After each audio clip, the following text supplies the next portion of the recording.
ముఖ్యమంత్రి నారా చంద్రబాబు నాయుడు గారికి, ఉప ముఖ్యమంత్రి పవన్ కళ్యాణ్ గారికి, నారా లోకేష్ నాయుడు గారికి నా విన్నపము. నా పేరు అరగొండ గంగాధరం. నేను బోర్డర్ సెక్యూరిటీ ఫోర్స్ 68 బటాలియన్లో జాబ్ చేస్తున్నాను. ప్రస్తుతం నేను పాకిస్తాన్ బోర్డర్ గుజరాత్లో పనిచేస్తున్నాను. నేను సూర్యనేనివారిపల్లి ఉప్పరపల్లి పంచాయతీ, ఉప్పరపల్లి పంచాయతీ, పాకాల మండలం, చంద్రగిరి నియోజకవర్గం, తిరుపతి జిల్లాలో నా స్వగ్రామం నుంచి నేను మీకు ఈ వీడియో తీసి పెడుతున్నాను. ఇక్కడ సూర్యనేనివారిపల్లి విలేజ్లో 2222 సర్వే నంబర్లో ఉన్న భూమి మా తాతల కాలం నుంచి కనీసం 100 సంవత్సరాల నుంచి మా అనుభవంలో ఉంది. నారా రామ్మూర్తి నాయుడు గారు ఎమ్మెల్యే అయినప్పుడు దీన్ని పట్టాలు ఇస్తామని చెప్పారు. కానీ అప్పటి నుంచి ఇప్పటి వరకు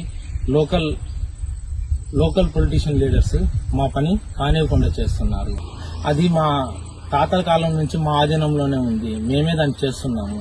ఇప్పుడు 5 సెంట్ల భూమిలో నేను ఇల్లు కట్టుకోవడానికి ప్రయత్నిస్తుంటే, ఇల్లు కట్టుకోవడానికి జూన్ నెలలో వచ్చి ఈ ఫౌండేషన్ ఈ కడగాలో వేశాను.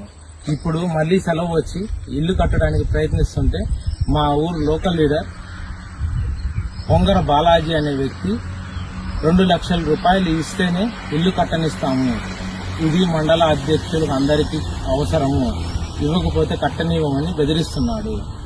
నేను ఇవ్వనని చెప్పిన వెంటనే మరుసటి రోజే విఆర్ఓ గారిని పంపించి ఎంఆర్ఓ దగ్గరికి నన్ను పిలిపించి, ఎంఆర్ఓ సార్ నువ్వు కట్టడానికి వీలు లేదు, మేము చెప్పేంత వరకు అంటే ఇండైరెక్ట్ గా అతను నాకు వార్నింగ్ ఇస్తున్నాడు.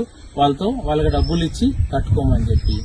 నేను ముఖ్యమంత్రి గారిని, ఉప ముఖ్యమంత్రి గారిని, లోకేష్ బాబు గారిని నేను కోరుకుంటున్నది ఒకటే, మేము జీవితకాలం 23 సంవత్సరాలు భారతదేశంలోని అన్ని వైపులో ఉన్న బోర్డర్లో పనిచేశాము, దేశం కోసం సేవ చేస్తున్నాము. కానీ మాకు 5 సెంట్ల భూమి కోసం ఈరోజు నేను ఒక చిన్న మండల అధ్యక్షుడు ఇలాగా నన్ను నిలుపుతుంటే ఎంఆర్ఓ గారు పట్టించుకోవట్లేదు. ఏం నువ్వు బోర్డర్లో చేస్తే నీకు ఏంటి, మాకేంటి అని అడుగుతున్నారు. నువ్వు బోర్డర్లో ఉంటే మాకేంటి అని అడుగుతున్నారు. మేము బోర్డర్లో ప్రాణాలు పోగొట్టుకుని మా శవాలు ఇంటికి వచ్చినప్పుడు మీరు వచ్చి ఇచ్చే నివారణల కన్నా బతుకున్నప్పుడు ఇచ్చే ఒక చిన్నపాటి ఇలాంటి ఓదార్పే మా అందరికీ ఒక మంచి ఆదర్శం ఉంటుంది. మేము ఇంటి దగ్గర ఇన్ని సమస్యలు పెట్టుకుని బోర్డర్లో మేము ఎలా పనిచేయాలి, ఎలా అక్కడ మేము ప్రశాంతంగా ఉండాలి, దేశానికి ఎలా మేము సేవ చేయాలి. కానీ నేను ఈరోజు అందరినీ కలిసి ఆర్డీఓ, కలెక్టర్ గారిని, ఆర్డీఓ గారిని అందరినీ కలిసి ఎవరు నాకు పరిష్కారం చూపించకపోతే లాస్ట్కి నాకు ఇదే దారని మీకు ఒక అర్జీ పెట్టుకుంటూ ఈ వీడియోని మీకు అప్డేట్ చేస్తున్నాను. నమస్కారం.